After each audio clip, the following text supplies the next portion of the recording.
یہ عرصوں والے تماشا کیوں کرتے ہیں؟ لوگ مانے یا نہ مانے لیکن غلط کا دخل دین میں نہیں ہوگا۔ دوزخ کا خوف اللہ پتھروں کو پلا دیتا ہے۔ جب سے دوزخ پیدا ہوئی ہے میکائیل ہنسے ہی نہیں ہے۔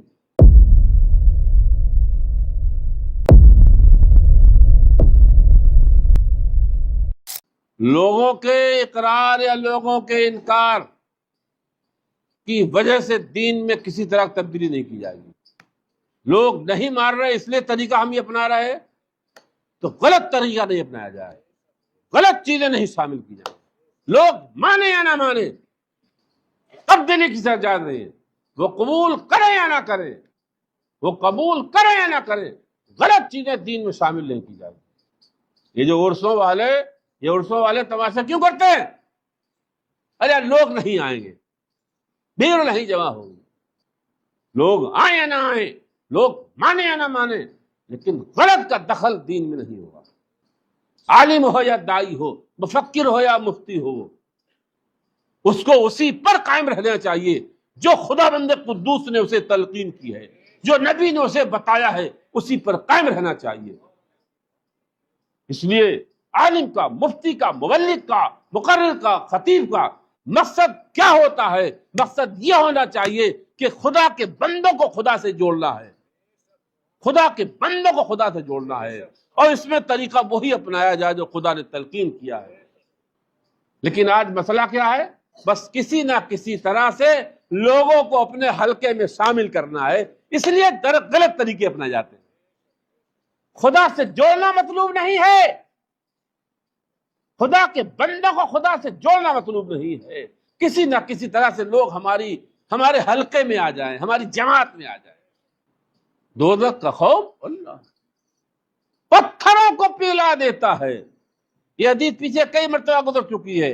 ایک دن اللہ پاک کے حبیب صلی اللہ علیہ وسلم نے جبرائیل سے فرمایا، جبرائیل آتے تھے، فرمایا جبرائیل مالی لم ارا میکائیل ضاحکا قطو، جبرائیل کیا ہوا؟ میں میکائیل کو کبھی ہنستا نہیں دیکھتا ہوں، میکائیل کو میں کبھی ہنستا نہیں دیکھتا ہوں۔ تو جبرائیل نے عرض کی، حضور ما ضحکا میکائیل منذ خلقت النار، جب سے دوزخ پیدا ہوئی ہے میکائیل ہنسے ہی نہیں ہے، کیونکہ ان کے سامنے وہ غیب نہیں تھی، ان کے سامنے وہ آج ہمارے سامنے غیب ہے۔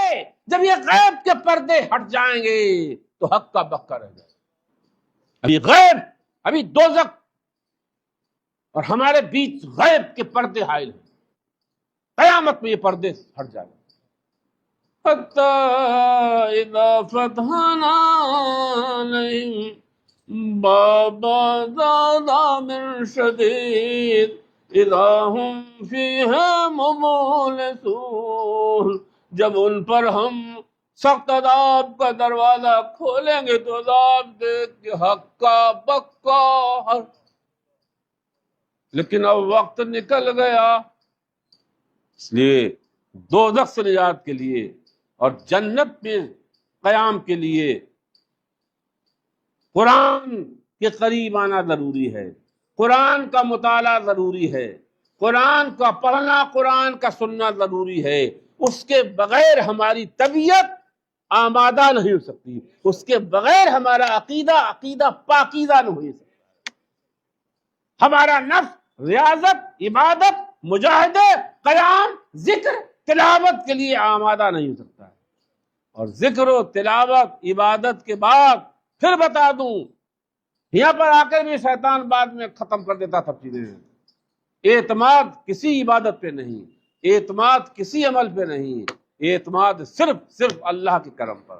سب کچھ کرنے کے بعد اعتماد اللہ کے کرم پر۔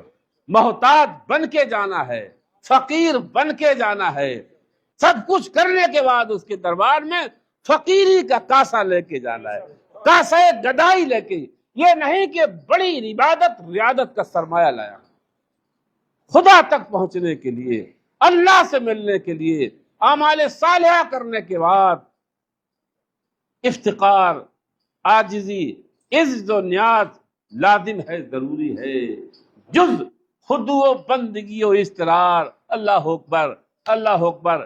کیا بات کہی عارف باللہ نے. جز خضوع و بندگی و اضطرار، اندنی حضرت دارت اعتبار. یہ خدا کا دربار، یہ دربار الوہیت، یہ دربار الوہیت، یہاں پر خضوع اور عاجزی اور انکساری کے علاوہ کوئی چیز نہیں چلتی ہے. یہ وہ بازار ہے، یہ وہ بازار ہے. یہاں ایک ہی سکہ چلتا ہے، یہ ایک ہی سکے کا چلن ہے. وہ کیا ہے؟ خضوع و بندگی اضطرار. اور ایک شعر اور یاد آ رہا ہے، اللہ اکبر. در کوئے عشق شوکت شاہی نمی خرند. در کوئے عشق شوکت شاہی نمی خرند. در کوئے عشق شوکت شاہی نمی خرند. اقرار بندگی کن دعوے چاکری. اس کی گلی میں، اس کے آستانے پر بادشاہی کی شوکت نہیں چلتی ہے، امیری کی شوکت نہیں چلتی، علم کے دغدغے نہیں چلتے ہیں. در کوئے عشق شوکت شاہی نمی خرند. وہاں نہیں خریدی جاتی ہے شوکت شاہی کی. وہاں چلن نہیں ہے، شاہی سکے کا وہاں چلن نہیں ہے. کیا ہے؟ کس سکے کا چلن ہے؟ دعوے اقرار بندگی کن. بندگی کا، اپنی لاچارگی کا اقرار کر، وہ دعوے چاکری کر. اے مولا میں تیرے در کا چاکر ہوں، چاکر ہوں. بائدید بستامی فرماتے ہیں تعبدت العبادت 30 سنۃ. 23 سال عبادت کی، بھری عبادت کی مشقتیں جھیلتا رہا. ایک دن رات میں نے دیکھا کہ کوئی کہنے والا کہہ رہا، اے بائدید، اس کے خزانے عبادت سے بھرے ہوئے ہیں. اگر تم چاہتے ہو کہ دربار میں پہنچ جاؤ، فعلیک بالذلۃ والافتقار، تو عاجزی اختیار کرو، عاجزی اختیار کرو، عاجزی اختیار کرو، عاجزی. فقر لے کے آؤ. اس کے بازار میں، اس کے کوچے میں، اس کے دربار میں عجز چلتا ہے، چاکری چلتی ہے. اللہ استغفر اللہ ربی من کل ذنب واتوب الیہ.